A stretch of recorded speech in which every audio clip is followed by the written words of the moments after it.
Hello दोस्तों, नमस्कार। मैं हूं विनीत बघेल। आप सबका स्वागत करता हूं आपके अपने YouTube channel crack exam with Vineet पर। कैसे हैं आप सभी? आशा करता हूं आप सभी बहुत अच्छे होंगे और अच्छे से अपनी पढ़ाई कर रहे होंगे। और इसी उम्मीद के साथ चलते हैं आज के सेशन में। आज के सेशन में हम परसेंटेज पार्ट 3 के क्वेश्चनों को सॉल्व करेंगे। इससे पहले मैं परसेंटेज पार्ट 1 और पार्ट 2 की 2 वीडियो पहले ही इस चैनल पर बना चुका हूं। जिन्होंने उन वीडियो को नहीं देखा है, वीडियो को ज़रूर देख लेना, क्योंकि उन वीडियो में मैंने परसेंटेज के बेसिक कॉन्सेप्ट को समझाया है, साथ ही साथ प्रीवियस ईयर के कुछ इम्पोर्टेंट क्वेश्चनों को सॉल्व कराया है। तो आपको जो इन वीडियो में कंटेंट मिलेगा वो बहुत ही बेनिफिशियल होगा आपके एग्ज़ाम के लिए, क्योंकि करंट सिनेरियो में जिस तरीके के क्वेश्चन आपसे पूछे जा रहे हैं एग्जामों में, उसी तरह के क्वेश्चनों को मैं वीडियो के माध्यम से आप तक पहुंचाने की कोशिश कर रहा हूं। तो ऐसा नहीं है कि यूट्यूब पर अगर आपको फ्री में पढ़ाया जा रहा है तो कोई हल्का फुल्का कंटेंट पढ़ाकर केवल टाइम पास किया जा रहा हो। ऐसा नहीं है, बिल्कुल एग्ज़ाम लेवल के क्वेश्चन वीडियो में रखे जा रहे हैं। इसलिए थोड़ा सा हो सकता है कि कुछ नए स्टूडेंट होंगे, उन्हें को थोड़ा सा मॉडरेट लेवल के क्वेश्चन लगते हों, थोड़ा सा डिफ़िकल्ट लगते हों। लेकिन मेरा मकसद ये है कि जो बच्चे सिलेक्शन के हकदार हैं या वो जो सिलेक्शन लेना चाहते हैं, तो उन्हें एग्जैक्ट मालूम पड़ना चाहिए कि एग्ज़ाम में क्वेश्चन किस लेवल के पूछे जाते हैं। तो मेरा जो यहाँ पर जो प्रयास है वो यही प्रयास है कि आपको एग्ज़ाम लेवल के क्वेश्चन दिए जाएं वीडियो में, जिससे आपको वो कॉन्सेप्ट सीख पाएँ जो आप एग्ज़ाम में जिस तरह के क्वेश्चन पूछे जाते हैं। ठीक है, तो जिन्होंने वीडियो को नहीं देखा है उन वीडियो को ज़रूर देख लेना, और कैसी लगी वीडियो ये कमेंट में लिखकर ज़रूर बताना। साथ ही साथ अगर वीडियो पसंद आती है तो वीडियो को लाइक करना और ज़्यादा से ज़्यादा ग्रुप्स में शेयर करना। और इसी उम्मीद के साथ आगे चलते हैं। तो चलते हैं सेशन में जाने से पहले कुछ मोटिवेशन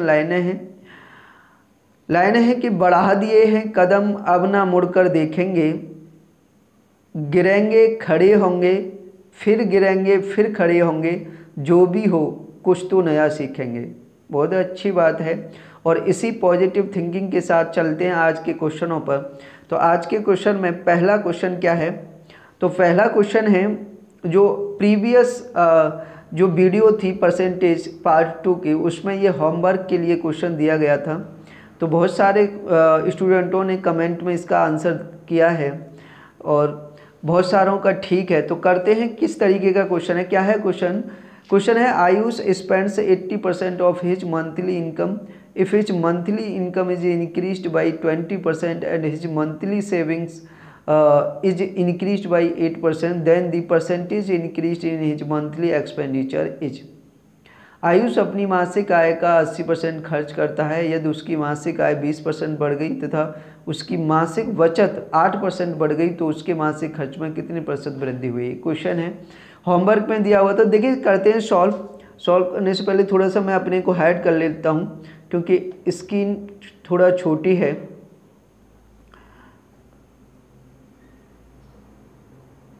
चलिए, तो देखिए क्वेश्चन में आप कहा गया है कि देखिए इनकम जो है, मैंने देखिए कॉन्सेप्ट आप सभी जानते हैं कि क्या कॉन्सेप्ट होता है, कि इनकम जो होती है वो क्या होती है? Expenses plus saving. ठीक है, income is equal to expenses plus saving. उसने बोला है कि 80%, ये कह रहा है मासिक आय का 80% खर्च कर देता, 80% खर्च कर रहा है। तो यानी जैसे इनकम उसकी 100 रुपये है, इसमें से एक्सपेंसेस कितना है? 80 रुपये। 80 रुपये खर्च कर रहा है, इसका मतलब 20 रुपये बचा रहा है।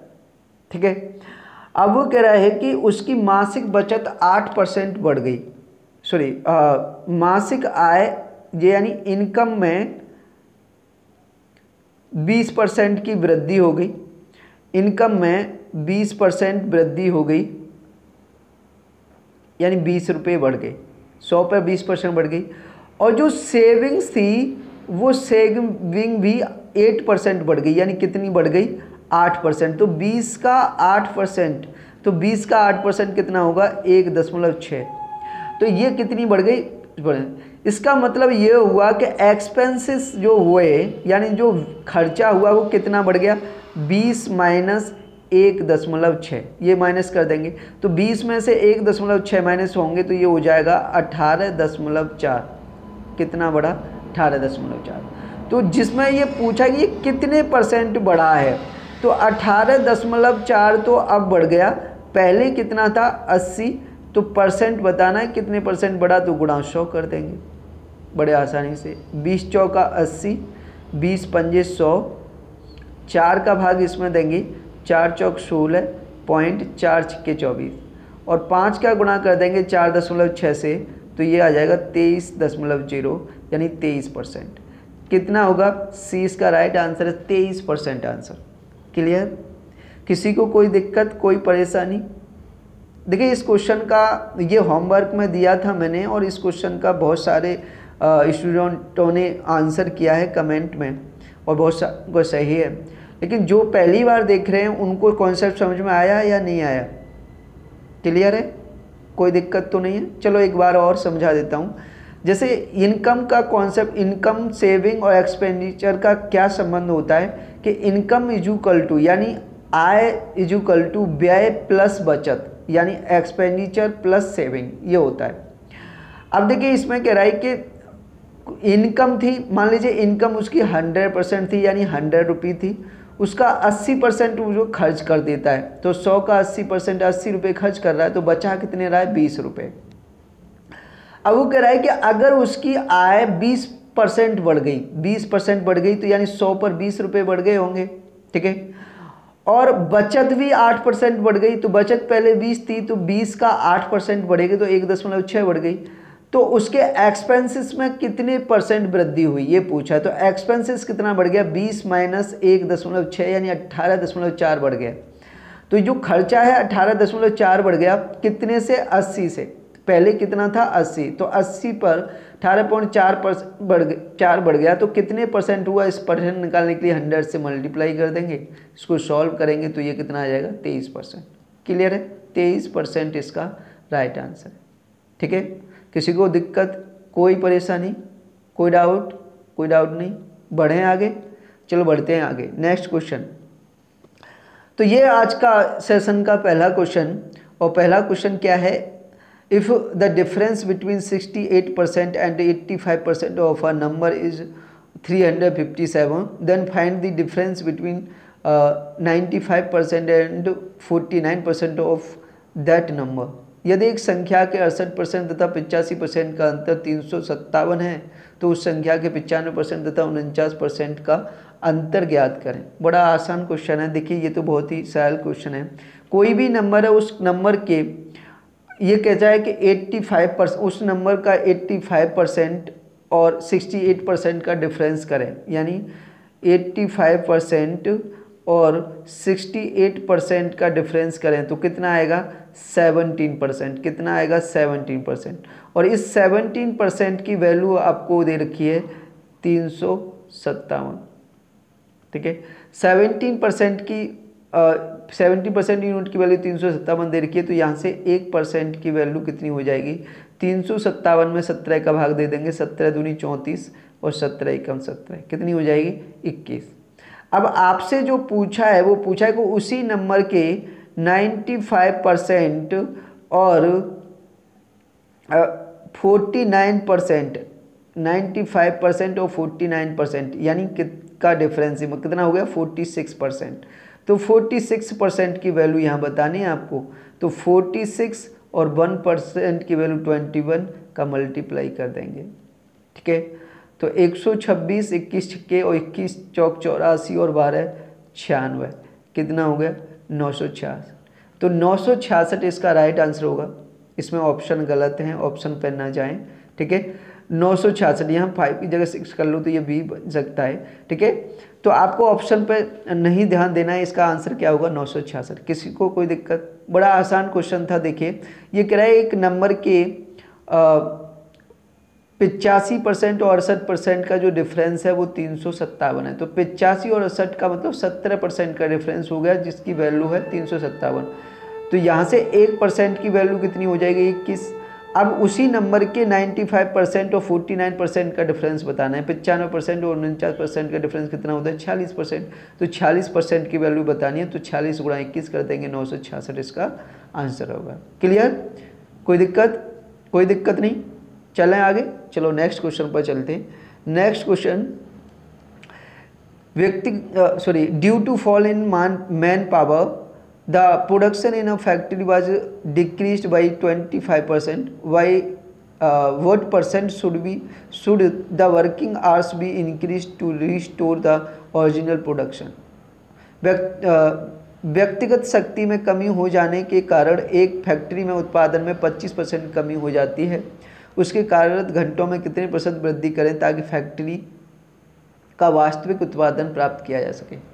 देखिए इस तरह का क्वेश्चन मैं पहले भी सॉल्व करा चुका हूँ, शायद पहली वीडियो में ही कराया कि उसमें बताया कि किसी वस्तु का रेट बढ़ जाता है तो उसके एक्सपेंसेस को कितने खर्च करें, उसके कंजप्शन को कितने % कम करेंगे जिससे उसके एक्सपेंसेस में कोई चेंज ना आए। सेम उसी तरह का ये क्वेश्चन है। इसमें बोला गया है कि फैक्ट्री के मैन पावर में, यानी जो लोग काम कर रहे थे उनकी संख्या में, यानी उनमें आप कमी कर हुई है जिससे उत्पादन भी 25% कम हो गया है। अब वो ये कह रहा है कि उसके घंटों में, यानी जितने भी लोग काम कर रहे हैं वो कितने घंटे काम कर रहे हैं, उस घंटों में कितनी % वृद्धि कर दें कि जो भी पहले का जो उत्पादन था वो यों का त्यों हो जाए। ठीक है, तो यहाँ पर देखिए क्या कॉन्सेप्ट बनेगा। कॉन्सेप्ट बड़ा अच्छा कॉन्सेप्ट है कि यहाँ पर जो प्रोडक्शन जो होगा, यानी प्रोडक्शन की बात कर रहा है, तो प्रोडक्शन क्या होगा, प्रोडक्शन इज इक्वल टू होगा मैन पावर और इनटू आवर्स, यानी आदमी गुणा घंटे, यही तो आएगा उत्पादन। ठीक है, कितने आदमी कितने घंटे काम कर रहे हैं दोनों का मल्टीप्लाई कर दें, उतने ही से तो मिलेगा आपको कि प्रोडक्शन या उत्पादन क्या होगा। ठीक है, तो आपसे ये कहा गया है कि अब देखिए क्वेश्चन में ये कहा है कि व्यक्तिगत से कमी हो जाने के कारण एक फैक्ट्री को उत्पादन में 25% कमी आएगी, यानी ये प्रोडक्शन है वो क्या हो गया 25% कम हो गया। माइनस का मतलब मैंने बताया ये 25% कम, 25% को फ्रैक्शन बनाएंगे तो कितना हो जाएगा 1/4, यानी ये कह सकते हो कि पहले प्रोडक्शन 4 था, अब 1 कम होकर कितना हो गया 3। तो अब देखिए इसके आवर्स में पूछ रहा है कि घंटों में कितने % वृद्धि करें, घंटों में कितने % वृद्धि करें जिससे कि जो पहले था प्रोडक्शन वही प्रोडक्शन फिर से मिल जाए, यानी प्रोडक्शन को कांस्टेंट करना। अब प्रोडक्शन को कांस्टेंट करना है तो अब बात समझनी है। तो देखिए अब क्या करना होगा कि इसके जो रिवर्स रेशियो है उसमें करना होगा, यानी जैसे की बात आ रही है तो ये 4 से 3 हो गया, तो अब क्या करना होगा आपको 3 से 4 करना होगा आवर्स को, यानी घंटों को। ऐसे तो 3 से 4 करेंगे तो कितनी वृद्धि हो गई 1, कितने पर 3 पर, परसेंट बताना है तो गुणा 100, तो कितना हो गया 33.33%, यानी 33.33% इसका राइट आंसर होगा बी वाला इसका। ठीक है, क्लियर? किसी को कोई प्रॉब्लम, कोई भी डाउट? बिल्कुल ठीक है। यानी देखिए क्वेश्चन वही है जो प्राइस वाला आता है, बस इसको यहाँ पर प्रोडक्शन की फॉर्मेट चेंज कर दिया है, और प्रोडक्शन में ये बताया है कि जो मैन पावर है वो मैन पावर यानी आदमियों की संख्या घट गई है। ठीक है, जिससे प्रोडक्शन भी कम हो गया। प्रोडक्शन कितना कम हो गया 25% कम हो गया।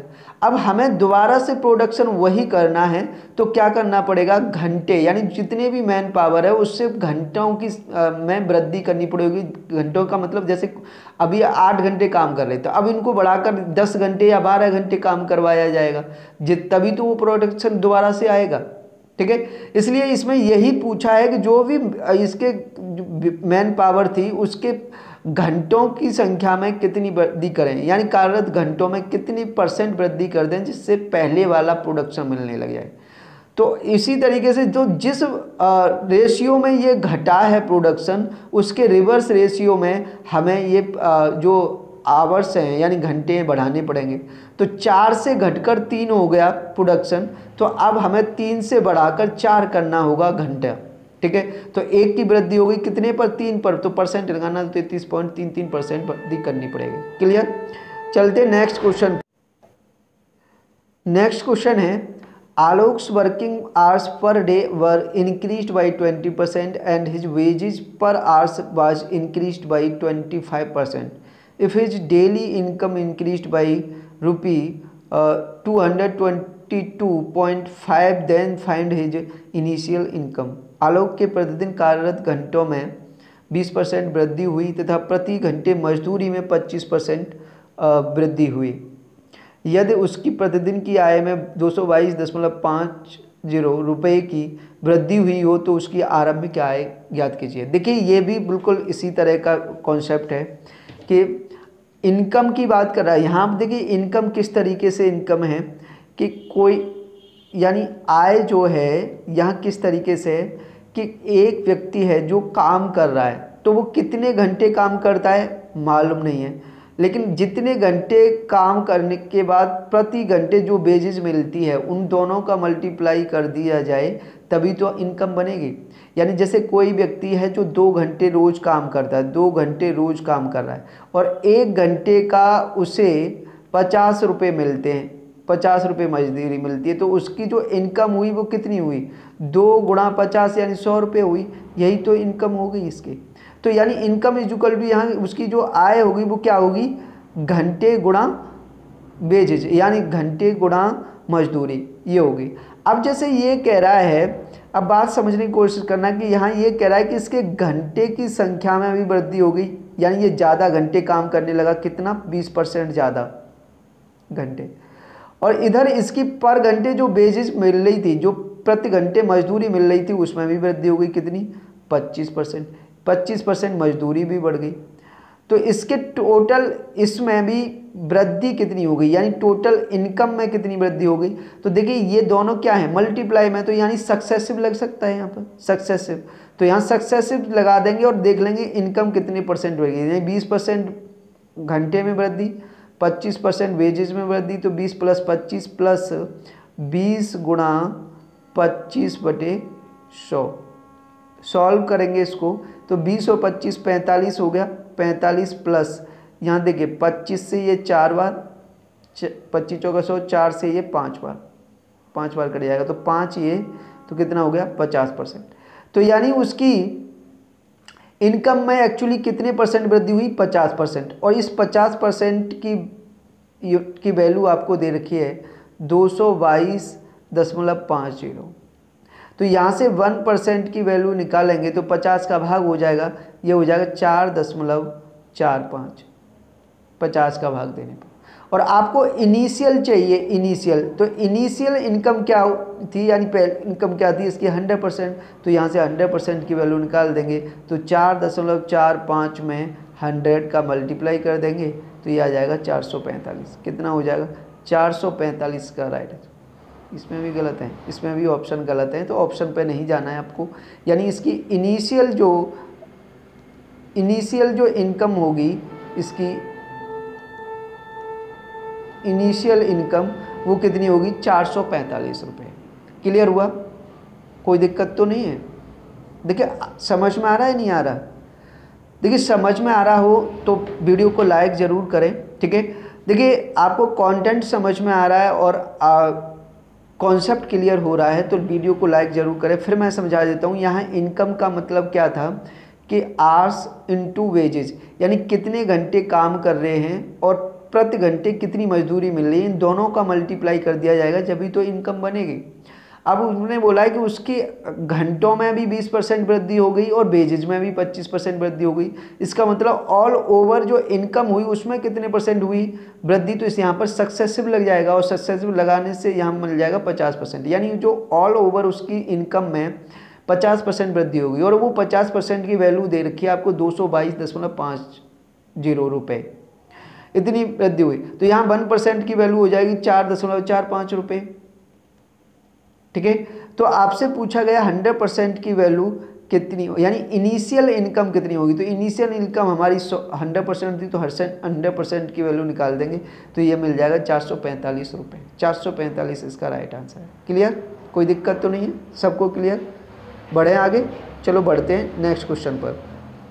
नेक्स्ट क्वेश्चन है, if price of oil increased by R% but its consumption decreased by R% due to total expenditure decreased by 23.04%, find the percent change in expenditure if price and consumption both are increased by R/3%। तेल की कीमत में R% वृद्धि लेकिन उसकी खपत में R% कमी हो जाने से कुल खर्च में 23.04% कमी हो जाती है। यदि तेल की कीमत तथा खपत दोनों में R/3% वृद्धि होती है तो कुल खर्च में कितने % परिवर्तन होगा। ये भी देखिए बिल्कुल यही क्वेश्चन है, सक्सेसिव वाला ही है। यहाँ पर कीमत में दे रखी है, कीमत में और एक्सपेंडिचर में दोनों, कीमत में और कंजप्शन में दोनों में यहाँ पर कमी वृद्धि हुई है एक में। तो इसका जो एक्सपेंडिचर है, जैसे एक्सपेंडिचर की बात करें हम, किसी भी चीज़ की एक्सपेंस कितना आएगा तो यानी क्या होती है, प्राइस इंटू कंजप्शन, यानी एक्सपेंसेस क्या होगा, प्राइस इंटू कंजप्शन, यानी व्यय या खर्च बराबर कीमत गुणा खपत, ये होगा। अब ये कह रहा है कि इसमें भी, इसकी प्राइस में भी R% वृद्धि हुई, R% वृद्धि हुई, लेकिन इसके कंजप्शन में R% कमी हो गई, R% कमी हो गई। तो इसके एक्सपेंसेस में यानी व्यय में कितने % कमी वृद्धि हुई वो यहाँ से निकाल सकते हैं। अभी जैसे जस्ट सिखाया था उसमें यहाँ भी, यानी इन दोनों में ये मल्टीप्लाई हो रहा है और इनमें कमी वृद्धि हो रही है, वृद्धि हो रही है, तो हम क्या लगा सकते हैं, सक्सेसिव लगा सकते हैं। तो यहाँ से सक्सेसिव से निकाल सकते हैं कि R% वृद्धि माइनस R% कमी और प्लस माइनस का गुणा माइनस R गुणा R/100। तो ये R से R कट जाएगा, यहाँ क्या मिलेगा, R²/100% क्या होगी, कमी होगी, इतने % क्या हो गई, कमी। और इसकी वैल्यू आपको क्वेश्चन में दे रखी है, R/100% जो कमी हुई है उसकी वैल्यू जो दे रखी है आपको, वो क्वेश्चन में दे रखी है 23.04%, इतने। तो यहाँ से अगर R² की वैल्यू निकालें तो कितना आ जाएगा, 100 का यहाँ मल्टीप्लाई हो जाएगा तो ये हो जाएगा 2304 R की वैल्यू, सॉरी R² की वैल्यू। और R की वैल्यू निकालेंगे तो यहाँ से स्क्वायर हटेगा, इधर स्क्वायर रूट लग जाएगा, 2304 का स्क्वायर रूट करेंगे तो कितना आएगा, 48, कितना आएगा, 48। तो R की वैल्यू 48 हो गई। अब देखिए आगे बिल्कुल सेम टू सेम फिर क्या है कि अगर प्राइस और कंजप्शन दोनों में R/3 की वृद्धि होती है, यानी R/3% की वृद्धि, तो R/3% का मतलब क्या हो गया, 48/3 यानी 16%। अगर कंजम्पशन और प्राइस दोनों में 16% की वृद्धि होगी तो एक्सपेंडिचर में कितने % वृद्धि हो जाएगी। तो फिर से सक्सेसफुल लगा दो। अब दोनों जगह पर 16% वृद्धि होती है, यहाँ +16, फिर दोबारा से 16, फिर 16 गुणा 16/100, ठीक है। सॉल्व करेंगे, ये हो गया 32 और प्लस 16 गुणा 16 करेंगे 256 में 100 का भाग देंगे तो 2.56, तो ये आपका आंसर आ जाएगा 34.56। 34.56 इसका राइट आंसर होगा, ये भी वाला, ठीक है। तो समझ में आया, यानी क्वेश्चन को थोड़ा सा लेंथी किया गया, कॉन्सेप्ट वही ये सक्सेसिव वाला ही कॉन्सेप्ट है, में कोई चेंज नहीं है, लेकिन क्वेश्चन को थोड़ा सा लेंथी कर दिया है, खींच दिया गया है। और इस तरह के ही क्वेश्चन पूछे जाते हैं आपके एग्जाम में, जैसे पढ़ा हुआ ये SSC CGL 2019-20 का क्वेश्चन है। तो आपसे देखिए पहले R% कमी हुई प्राइस में और कंजप्शन में R% कमी होगी, तो इसका मतलब एक्सपेंसेस पे क्या असर पड़ा, तो एक्सपेंसेस में R²/100% की कमी आ गई और उसकी वैल्यू आपको दे रखी है 23.04%। तो यहाँ से आपने R की वैल्यू निकाल ली तो कितनी आ गई, 48। और अब ये कह रहा है कि अगर प्राइस ऑफ कंजप्शन दोनों में ही R/3% का वृद्धि हो जाए, तो R/3% करेंगे का वैल्यू की वैल्यू रखेंगे यहाँ, तो यहाँ पर क्या जाएगा 16%, यानी 16% की कंजप्शन में भी वृद्धि हो गई और प्राइस में भी वृद्धि हो गई। तो टोटल इनकम एक्सपेंडिचर में कितनी वृद्धि होगी, फिर से सक्सेसिव लग जाएगा और सक्सेसिव से आ जाएगा 34.56%। ये 34.56% इसका आंसर। क्लियर? किसी को कोई प्रॉब्लम तो नहीं, कोई डाउट, कोई दिक्कत, परेशानी, दुख दर्द कैसा भी, कोई कुछ नहीं? अरे वाह, को बहुत बढ़िया, बहुत अच्छे, बहुत समझ में आ रहा है। चलो बढ़िया बात है, चलते हैं नेक्स्ट क्वेश्चन पर। और नेक्स्ट क्वेश्चन क्या है, the income of A is 60% less than B and expenditure of A is equal to 60% of B's expenditure, then what is the ratio of the saving of A and B. इसमें एक line छूट रही है, थोड़ा सा देखिए, typing में mistake है, हिंदी में लिखा हुआ है। देखिए हिंदी में ए की आय बी की आय से 60% कम है और ए का खर्च बी के खर्च का 60% है। यदि ए की आय बी के खर्च का 70% हो तो ए और बी की आय नहीं, आय यहाँ में भी गलत लग गया, ए और बी की बचत का अनुपात का है। ऊपर देखिए इंग्लिश में सेविंग्स लिखा हुआ है तो बचत का अनुपात है, लेकिन यहाँ इंग्लिश की टाइपिंग में एक लाइन छूट गई है ये वाली कि यदि ए की आय बी के खर्च का 70% हो तब ए और बी की सेविंग्स का रेशियो बताना है। ठीक है, तो मैं फिर से यहाँ पर समझा दे रहा हूँ, एक बार फिर समझाता हूँ। क्वेश्चन समझिए, देखिए थोड़ा सा टाइपिंग में मिस्टेक हुई है तो इसको अनकम्प्लीट सा क्वेश्चन है, तो मैं फिर समझा देता हूँ क्या है क्वेश्चन। ए की आय बी की आय से 60% कम है और ए का खर्च बी के खर्च का 60% है, ये है क्वेश्चन। यदि ए की आय बी के खर्च का 70% हो तो ए और बी की बचत का अनुपात बताना। यहाँ आय का अनुपात नहीं है, ये आय गलत है, यहाँ बचत का अनुपात बताना है। ठीक है, तो अब आप देखिए क्वेश्चन को कैसे सॉल्व करेंगे। देखिए सॉल्व करते हैं। आपने अभी तक सुना, यानी इनकम इज इक्वल टू क्या होता है, इनकम इज इक्वल टू क्या होता है, एक्सपेंसेस यानी खर्च प्लस सेविंग्स यानी बचत, ये होता है। अब जैसे यहाँ ये बात कर रहा है कि जो दो इनकम है ए और बी की, दो लोग हैं ए और बी, तो यहाँ पर जो ए और बी की इनकम का संबंध दे रखा है वो ये दे रखा है कि जो ए की इनकम है वो बी की इनकम से 60% कम है।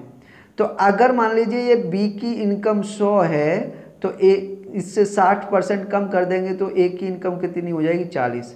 और अगर इसका रेशियो में कन्वर्ट कर देंगे तो 20 दूनी 40 और 20 पंजे 100, क्या रेशियो हो गया 2:5। ये बात यहाँ तक क्लियर, किसी को कोई दिक्कत तो नहीं, कोई दिक्कत नहीं है। चलें अब देखिए आगे समझते हैं। इससे बाद अगली लाइन में दिया है कि ए का खर्च बी के खर्च का 60% है। अब ये जो एक्सपेंसेस है वो भी ए और बी का दोनों का दिया है कि ए और बी, ए का जो है वो 60%, यानी अगर बी 100 रुपये खर्च करता है तो ए इसका 60% खर्च करता है यानी 60। ठीक है, यहाँ से रेशियो बनाएंगे तो 20 तिया 60 और 20 पंजे 100, ये रेशियो बन गया। नेक्स्ट लाइन में जो दे रखा है वो ये दे रखा है कि यदि ए की आय बी के खर्च का 70% हो, ए की आय ये इनकम का रेशियो है और ये एक्सपेंसेस का रेशियो, तो हम यहाँ पर कोई भी कोफिशिएंट ले लेते हैं।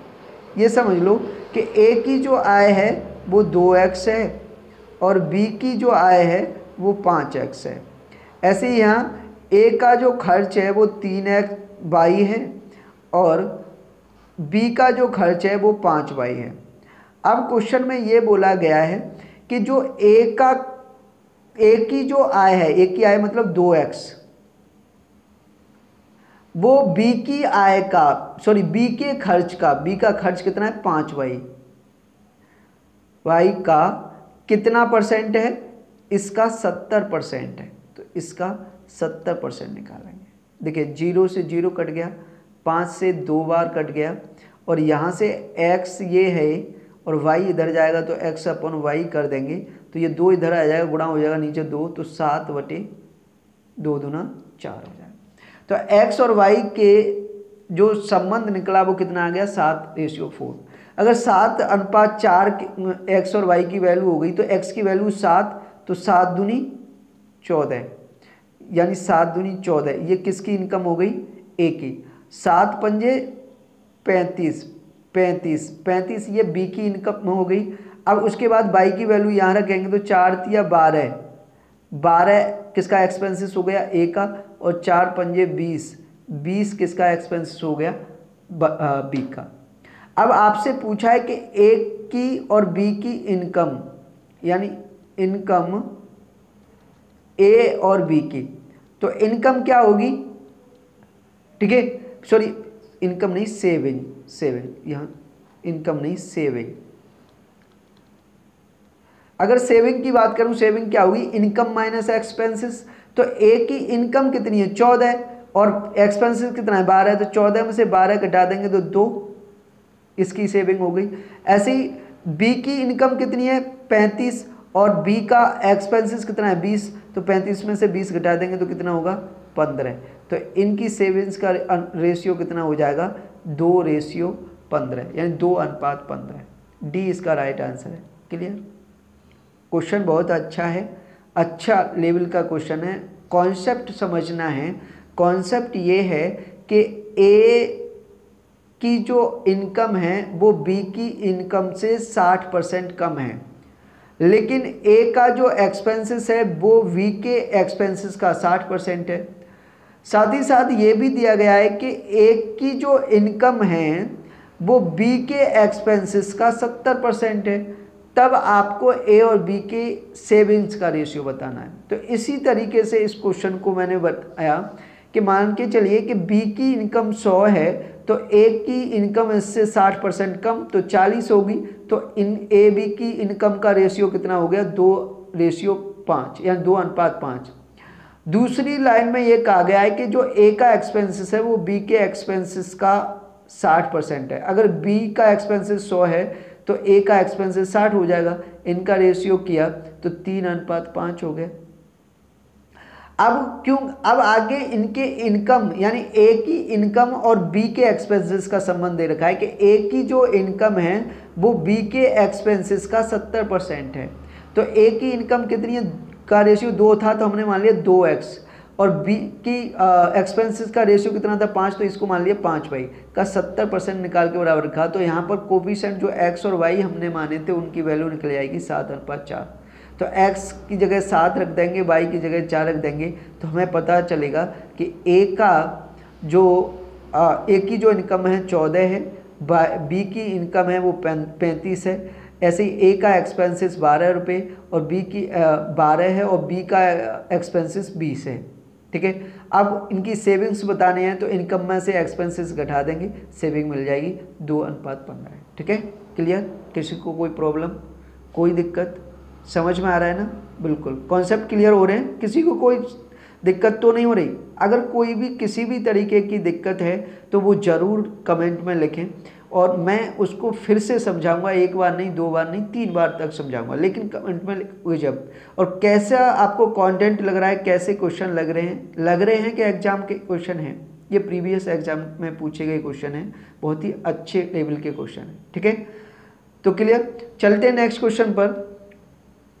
Next question, there is 24.5% salt in the 40-liter solution of salt and water. After boiling 12-liter water get evaporated from it, then find out the percent of left salt in the solution. 40 litre नमक और पानी के घोल में 24.5% नमक है। घोल को गर्म करने पर 12 लीटर पानी वाष्प बन जाता है, तो शेष घोल में नमक का परसेंट कितना है? ये देखिए इसने मिश्रण में है। तो देखिए इसको कैसे सॉल्व करेंगे।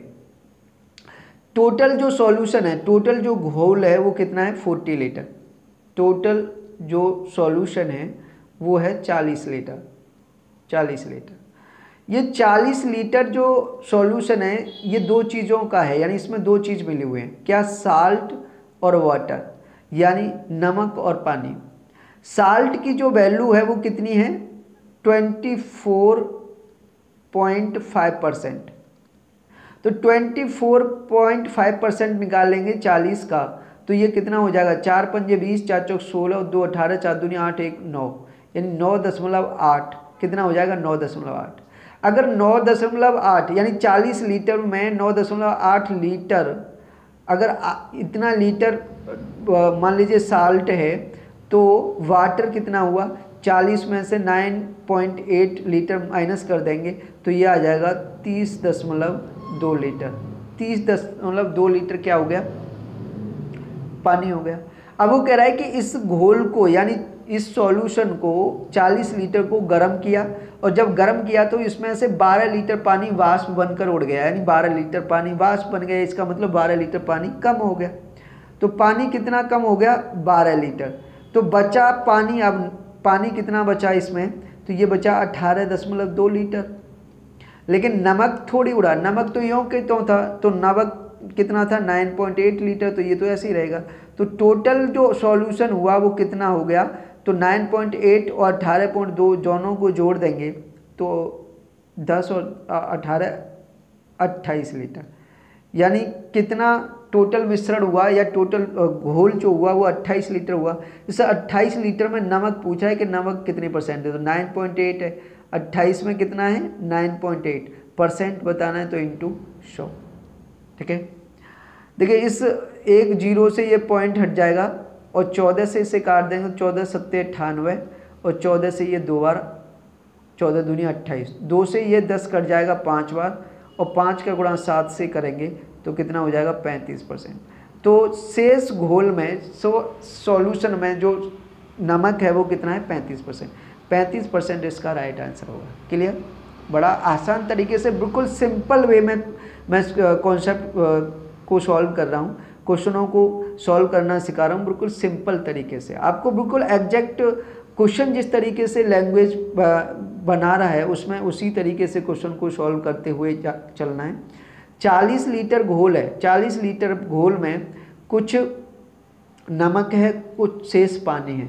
नमक की जो वैल्यू दे रखी है वो 24.5% है, तो 40 का 24.5% करेंगे तो 9.8 लीटर नमक हो जाएगा, और 9.8 लीटर को 40 में से घटा देंगे तो 30.2 लीटर क्या हो जाएगा, पानी हो जाएगा।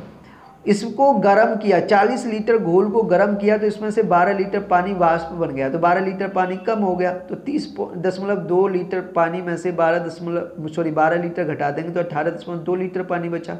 लेकिन नमक तो यों का त्यों रहा, यानी नमक में तो नमक कितना था 9.8 लीटर। तो टोटल जो अब घोल हुआ यानी टोटल जो सॉल्यूशन हुआ वो कितना हुआ 9.8 लीटर नमक प्लस 18.2 लीटर आपका पानी, दोनों को मिला दिया तो 28 लीटर घोल बचा हुआ है। और इस 28 लीटर घोल में नमक कितना है 9.8, तो 9.8 तो परसेंट पूछा कितने परसेंट, इंटू 100 कर देंगे तो 35% नमक बचा। ठीक है, क्लियर, कोई दिक्कत तो नहीं है। चलिए चलते नेक्स्ट क्वेश्चन पर। नेक्स्ट क्वेश्चन है, due to fall in price of rice by 20%, a man purchase 3.5 kg rice more than initial in rupees 560। Find the fall in price of rice per kg. चावल की कीमत में 20% गिरावट आ जाने पर एक आदमी 560 रुपये में पहले से 3.5 किलोग्राम चावल अधिक खरीद लेता है। चावल की कीमत में प्रति किलोग्राम कितने रुपए की गिरावट हुई। बहुत अच्छा क्वेश्चन है, एसएससी सीजीएल 2019 में पूछा गया है, और इस क्वेश्चन को मैं आपको होमवर्क में दे रहा हूँ। ये वीडियो का लास्ट क्वेश्चन है, तो इसको आपको होमवर्क यानी घर पर करना है, और होमवर्क करके इसके कमेंट में ध्यान रखना, कमेंट में ज़रूर आपको इसका आंसर करना है कि आंसर कितना हुआ, क्योंकि जब आप लोग कमेंट में आंसर करते हो तब हमें पता चलता है कि इस कंटेंट को हमारे द्वारा जो कंटेंट वीडियो में दिया जा रहा है उसको कौन कौन यूज कर रहा है, उसको कौन कौन उसको अपने एग्ज़ाम के लिए यूजेबल बना रहा है। क्योंकि अगर कोई भी ऐसा है जो कमेंट में इसका आंसर नहीं कर रहा तो हमें पता चलता है कि वो इसको कंटेंट को पढ़ ही नहीं रहा है, क्योंकि ये कंटेंट है ना, कोई ऐसा नहीं है कि कहीं से भी उठा के रख दिया, ये एग्जाम लेवल की कंटेंट है और प्रीवियस ईयर के क्वेश्चन है। इसलिए आपको थोड़ा सा ये समझना पड़ेगा कि ये थोड़े से ऐसे नहीं है कि कोई भी करके निकल जाएगा इन क्वेश्चनों को। इसमें वही क्वेश्चन करेंगे जो वाकई में सीरियस होकर पढ़ाई कर रहे हैं सिलेक्शन के लिए, वही इन क्वेश्चनों को कर पाएंगे। तो हमें भी जो प्रयास है हमारे भी वो वही है कि जो बच्चा सीरियस है अपने सिलेक्शन को लेकर उनका सिलेक्शन ज़रूर हो। तो इसलिए हम भी उसी तरीके का कंटेंट दे रहे हैं उन्हीं बच्चों के लिए जो वो पढ़ना चाहते हैं। तो इसलिए जो भी इन कंटेंट को पढ़ते हैं वो कमेंट में इन क्वेश्चनों के आंसर ज़रूर लिखा करें, गलत हो या सही हो आप पहले सॉल्व करें और सॉल्व करके आपका क्या बनना है लिखें। साथ ही साथ डाउट भी लिखा करें, सर क्वेश्चन में अदर किसी क्वेश्चन में कोई डाउट रहा है तो फिर मैं अगली वीडियो में उसको समझा दूं, या किसी मैथ का कोई और भी कोई टॉपिक है जो आपको ज़्यादा डाउट है उस टॉपिक में, आपका टॉपिक क्लियर नहीं है, कॉन्सेप्ट क्लियर नहीं है, तो आप ज़रूर लिख के बताएं। मैं आने वाले समय में उन टॉपिकों पर भी वीडियो बनाऊंगा। उम्मीद यही है कि आप इस चीज़ को अच्छे से पढ़ रहे होंगे और अच्छे से फॉलो करेंगे और आपका साथ मिलता रहा तो मैं इसी तरह का कंटेंट हर टॉपिक मैथ्स के हर टॉपिक को वीडियो के माध्यम से दूंगा, पहुंचाऊंगा आप तक, और कंटेंट जो देख रहे हो वो इसी लेवल का कंटेंट होगा। ठीक है, तो आज के लिए इतना ही, मिलते हैं नेक्स्ट वीडियो में। Thank you very much. जय हिंद।